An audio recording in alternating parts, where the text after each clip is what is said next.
আসসালামু আলাইকুম, সবাইকে কেমন আছেন? সবাই আশা করি ভালো আছেন। প্রায়শই আমি একটি প্রশ্ন শুনি, অনেকে পেজে কমেন্ট করে থাকেন, অনেকে পার্সোনালি জিজ্ঞাসা করে থাকেন, ভাই এত কোয়ালিটিফুল কন্টেন্ট করে থাকেন, এত কোয়ালিটিফুল আলোচনা করে থাকেন স্পোর্টস নিয়ে, কিন্তু আপনার পোস্টে বা আপনার কন্টেন্টে ভিউজ আসে না কেন? আসলে আমি কখনো এইসব নিয়ে ভাবিনি। আমি যদি সর্বশেষ আমার একটি কন্টেন্টের কথা বলি, বাংলাদেশ ফুটবলের সম্ভাব্য কোচদের কথা, সেটা নিয়ে আলোচনা হচ্ছিল। এবং সেই আমার যে আলোচনাটি, সেই আলোচনার কিন্তু প্রায় 3 ঘন্টা পরে খেলা যোগের মতো যারা স্পোর্টস জার্নালিজম নিয়ে কাজ করে তাদের কন্টেন্টই ছিল অলমোস্ট সেম। তো আমারটাতে খুবই কম, 300 অথবা 400 এরকম আমি ভিউজ পেয়েছি। আর সেখানে তারা তো official content creator, news channel, তারা তাদের মতোই পেয়েছে। তো আমি এগুলো নিয়ে কখনো ভাবি না। I never stop creating content, I never stop talking about football, cricket or whatever I feel good.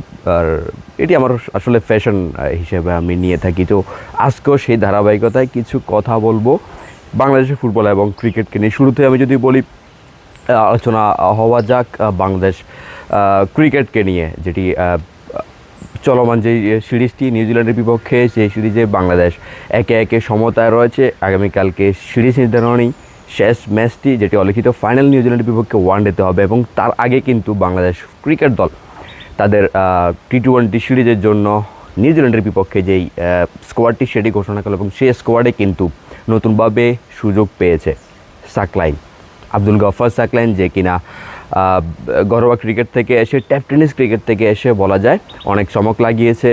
Death ওভারে ভালো বোলিং প্লাস ডেথ ওভারে ব্যাটিং, তার মারকুটে ব্যাটিংটা নজর কেড়েছে, এবং সেই ধারাবাহিকতার কারণে কিন্তু সে জাতীয় দলের সুযোগ পেয়েছে। এবং যেখানে একটি কথা বলা হচ্ছিল যে বিসিবি থেকেও বলা হচ্ছিল যে তারা একজন পেসার অলরাউন্ডার খুঁজছিলেন, এবং সেই ধারাবাহিকতায় সেই জায়গাটিতে কিন্তু আব্দুল গফফার সাকলাইনকে তারা ভেবেছে। একটি কথা তাদেরকে মনে করিয়ে দিতে চাই, আমাদের কাছে পেসার অলরাউন্ডার হিসেবে মোহাম্মদ সাইফুদ্দিন এখনও রয়েছে।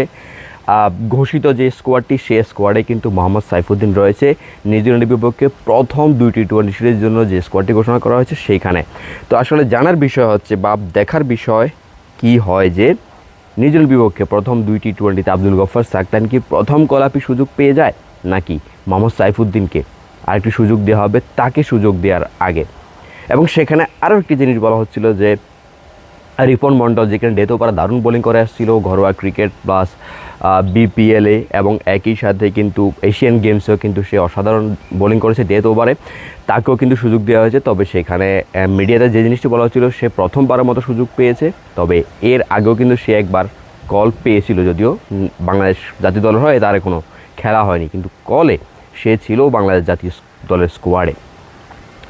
তো এটি ছিল আসলে সেই স্কোয়াডেই জায়গা হয়নি কিন্তু মুস্তাফিজুর রহমান এবং নাহিদ রানার জায়গা হয়নি বললে ভুল হবে। তাদেরকে কিন্তু পিএসএলের তাদের যে ফ্র্যাঞ্চাইজিগুলো, লাহোর কালান্দার, পেশোয়ার জালমি, তাদের যে ভালো অবস্থান, সে ভালো অবস্থান নকআউটও ধরে রাখার জন্য তাদের 2 গুরুত্বপূর্ণ প্লেয়ার মুস্তাফিজুর রহমান এবং নাহিদ রানাকে না রাখার অনুরোধ করা হচ্ছিল, বা বাংলাদেশের যে 2টি ক্রিকেটারের যে ভালো অবস্থা যাচ্ছিল পিএসএলে, সেই সুযোগটি কাজে লাগিয়ে তাদের যে ধারাবাহিকতা সেটিকে অক্ষুণ্ণ রাখার জন্য কিন্তু বিসিবির যেই উদ্যোগটি, তাদেরকে রেস্ট দেওয়া বা তাদেরকে বিশ্রাম দেওয়া, পিএসএলের সুযোগ করে দেওয়ার জন্য বা এনওসি দেওয়ার জন্য, সেটি কিন্তু ভালো একটি উদ্যোগ হয়েছে।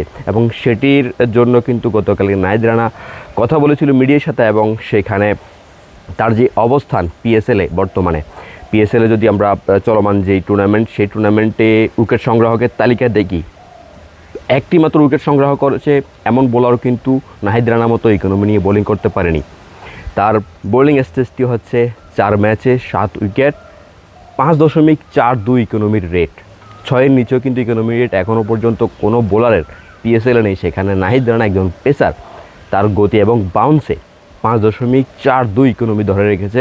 এবং সেখানে কিন্তু তাকে নিয়ে অনেক আলোচনা হচ্ছিল। সেই আলোচনার প্রেক্ষিতে জার্নালিস্ট তাকে জিজ্ঞাসা করেছিল যে প্রশংসা শুনতে ভালো লাগে কিনা। নাহিদ রানা ভালো লাগার পাশাপাশি উল্লেখ করেছে যে ভালো লাগার পাশাপাশি কখনো কখনো এই যে প্রশংসাগুলো মানুষের গরিমা নিয়ে আসে বা মানুষকে অনেক বেশি উজ্জীবিত করে ফেলে, এবং যেটি তার পারফরমেন্সে ভাটা পড়তে পারে।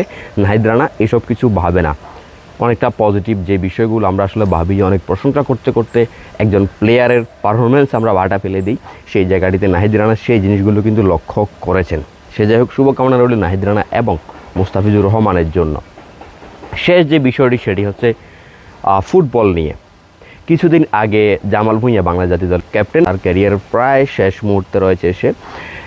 তিনি জানিয়েছিলেন তিনি যখন বাংলাদেশ জাতীয় দলের হয়ে খেলার জন্য প্রবাস থেকে এসেছিলেন, যে প্রবাসী ফুটবলার সে এসেছিল বাংলাদেশে, এবং শুরুতেই যেটি ঘটেছিল তার সাথে, সে ভালোভাবে পাস পাচ্ছিল না। এই বিষয়গুলো কিন্তু বাংলাদেশ ফুটবলে অনেকটাই সাধারণ ঘটনা। যেমন ফাহমিদুল ইসলামের বিষয়ে আমরা দেখেছিলাম, সে যখন বাংলাদেশ দলের সাথে সিঙ্গাপুরে যোগ দিয়েছিল এবং সেখানে প্র্যাকটিসে তার সাথে খুব ভালো আচরণ করেনি বাংলাদেশ জাতীয় দলের দেশীয় ফুটবলাররা, এবং তাকে পাস দেওয়া হচ্ছিল না। সেটি নিয়ে যখন সে প্রতিবাদ জানালো, তার সাথে খুব খারাপ আচরণও বলা যায় হয়েছিল ফুটবল সিন্ডিকেটের।